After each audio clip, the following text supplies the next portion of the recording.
दोस्तों, सबसे पहले मैं आपका शुक्रिया अदा करना चाहूँगा कि आपको मेरा पुराना वीडियो जो बीएड के बारे में था वो पसंद आया।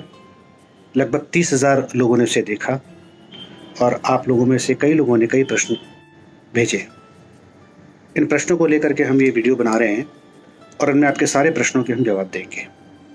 आपका पहला प्रश्न था कि बीएड में बदलाव की क्या संभावनाएँ हैं?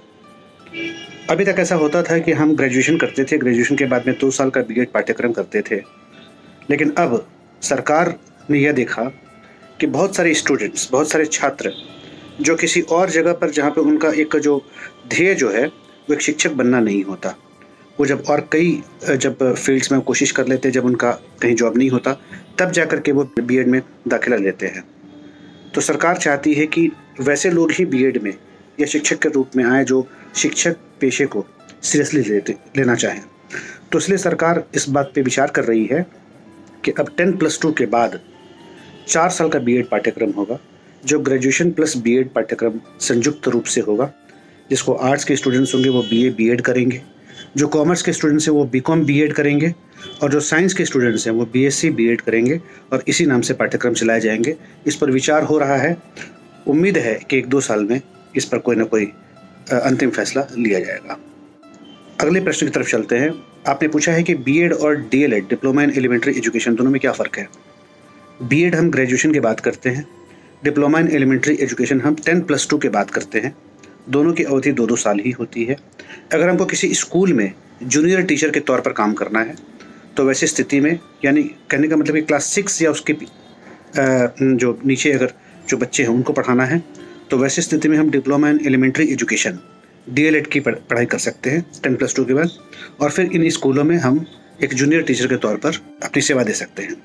यदि हम डीएलएड करते हैं और उसके साथ साथ ग्रेजुएशन भी कर लेते हैं तो हम क्लास 8 तक के स्टूडेंट्स को पढ़ा सकते हैं। क्लास 6, 7, 8, 6 के बाद में 7 और 8 क्लास के स्टूडेंट्स के लिए अगर हमको पढ़ाना है तो डिप्लोमा इन एलिमेंट्री एजुकेशन के साथ साथ हमारे पास किसी ग्रेजुएशन की डिग्री होनी चाहिए। यदि हम बीएड का कोर्स करते हैं तो फिर हम सीनियर सेकेंडरी स्कूल यानी क्लास 12 तक के बच्चों को पढ़ा सकते हैं। तो मूलतः आपको यह तय करना है कि आपको किस स्तर का शिक्षक बनना है। अगर आप जूनियर लेवल के स्टूडेंट्स के शिक्षक बनना चाहें तो वैसी स्थिति में आप डिप्लोमा इन एलिमेंट्री एजुकेशन करें, और यदि आप सीनियर लेवल के स्टूडेंट्स के लिए शिक्षक बनना चाहें तो वैसी स्थिति में आपको बीएड करना होगा। तीसरा प्रश्न आपका ये है कि क्या बीटेक, बीसीए, बीबीए इन सब पाठ्यक्रमों को करने के बाद में हम बीएड कर सकते हैं? इसमें और भी कई प्रश्न हैं कि बीकॉम, बीएससी जूलॉजी, इन सबों के छात्रों ने भी पूछा है कि क्या इससे ग्रेजुएशन करने के बाद हम बीएड कर सकते हैं। देखिए, बीएड में मूलतः आपको ये देखना होता है कि जब आप बीएड के बाद एक शिक्षक के तौर पर जब आप अपना करियर बनाएंगे तो फिर आप कौन सा ऐसा विषय अपने स्कूल में लेंगे, क्योंकि मूलतः आपको तो स्कूल में पढ़ाना है। तो हमें हमारा जो फोकस जो होता है वही होता है कि कौन सा विषय आप लेकर के फिर स्कूल में जाएंगे, किस विषय के शिक्षक बनेंगे। अगर आपने बीटेक या बीसीए किया है तो आप निश्चित तौर पर आपने मैथमेटिक्स किया होगा, तो मैथमेटिक्स या इससे जुड़े जो भी विषय है इसको आप ले सकते हैं अपने विषयों में। बीटेक हो गया, चाहे आपका बीसीए हो गया। और बीकॉम, अगर कॉमर्स से अगर आपने ग्रेजुएशन किया है तो कोई दिक्कत नहीं है। कॉमर्स के शिक्षक के तौर पे आप 10+2 तक भी पढ़ाई करा सकते हैं। आप जानते ही कि 10+2 के लेवल पे कॉमर्स एक प्रमुख विषयों में शामिल है। 3 arts, commerce and science. Science में फिर 2 विषय हो जाते हैं, एक पीसीएम और एक पीसीबी। तो आप कहीं कोई असुविधा नहीं है।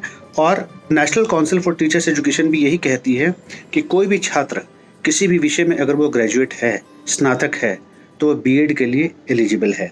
इसके बाद आप बीएड के लिए प्रवेश जांच परीक्षा दे सकते हैं, और एक बार जब वहाँ पे प्रवेश जांच परीक्षा में आप उत्तीर्ण हो गए तो फिर आपके नामांकन होने में कोई असुविधा नहीं होगी।